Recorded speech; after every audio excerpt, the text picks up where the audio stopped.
सीप abacus Manikbagh Nanded city centre व rotary club of Pune युवा यांच्या संयुक्त विद्यमाने 20वी इंटर सेंटर स्पर्धा उत्साहात पार पडली।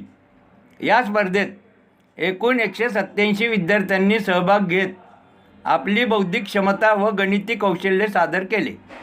स्पर्धेत उल्लेखनीय यश संपादन करणाऱ्या विद्यार्थ्यांना मान्यवरांच्या हस्ते पारितोषिके देऊन गौरविण्यात आले। या कार्यक्रमास आयोजक अविनाश डोईफोडे यांच्यासह प्रमुख पाहुण्या शुभदा पेंढारकर, संदेश पाटणे, दिनेश अंकम, तृप्ती नानल, यास्मिन अत्तार, ओजस डोईफोडे व अमेय डोईफोडे उपस्थित होते।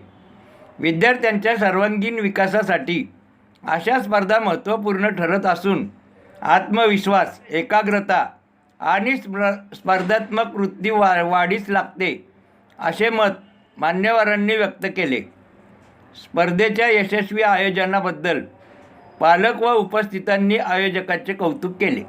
Avinash Doiphode, SIP abacus Manikbagh centre इथे रोटरी क्लब आणि स्मार्ट चान्स यांच्या विद्यमाने आम्ही अबॅकस कॉम्पिटिशन आज अरेंज केली होती, ज्यामध्ये 147 मुलांनी पार्टिसिपेट केले। हा कॉम्पिटिशनचा मेन पर्पज हा होता की मुलांनी या कॉम्पिटिशनच्या निमित्ताने भरपूर प्रॅक्टिस करावी, त्याचा स्कोर दिवसेंदिवस वाढत जावा, ज्याचा फायदा त्यांच्या concentration, listening ability, visual memory याच्यासाठी वाढावा।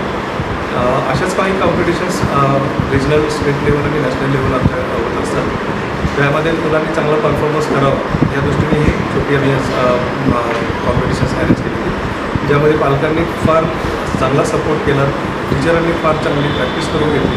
त्याबद्दल मी सर्वांचं कौतुक करतो आणि त्यांना पुढील कार्यक्रमासाठी किंवा पुढच्या भविष्यासाठी मुलांना शुभेच्छा देतो। धन्यवाद। नमस्ते, माझं नाव स्मिता जोसेफ। माझी मुलगी सारा जोसेफ ही SIP नांदेड सिटी ब्रांचमध्ये जवळजवळ 1 वर्ष झाले करती आहे। तर तिचं इम्प्रूव्हमेंट खूपच छान झालेलं आहे। मॅथ्स पण एकदम मस्त झालेलं आहे। आता ती ॲडव्हान्स लेवलला आहे, पण तिचं म्हणजे ओव्हरऑल ग्रोथ पण खूपच छान झाली, कारण तिचं कॉन्सन्ट्रेशन लेवल वाढली, तिचं SST सगळीकडेच म्हणजे आताही तिला म्हणजे स्कूलमध्ये 90 अबाव पर्सेंटेजेस मिळतात, म्हणजे स्कूलमध्ये फर्स्टच आहे। त्याच्यामुळे खूपच प्राऊड आहे आणि खूपच छान, म्हणजे माझं हे की ऑलमोस्ट आत्ताच्या सगळ्या मुलांनी SIP अबॅकसमध्ये खरंच ॲडमिशन घ्यावी, की ज्याच्यामुळे त्यांची ग्रोथ होईल, फक्त मॅथ्समध्ये नाही तर ओव्हरऑल डेव्हलपमेंट होते त्याची। धन्यवाद।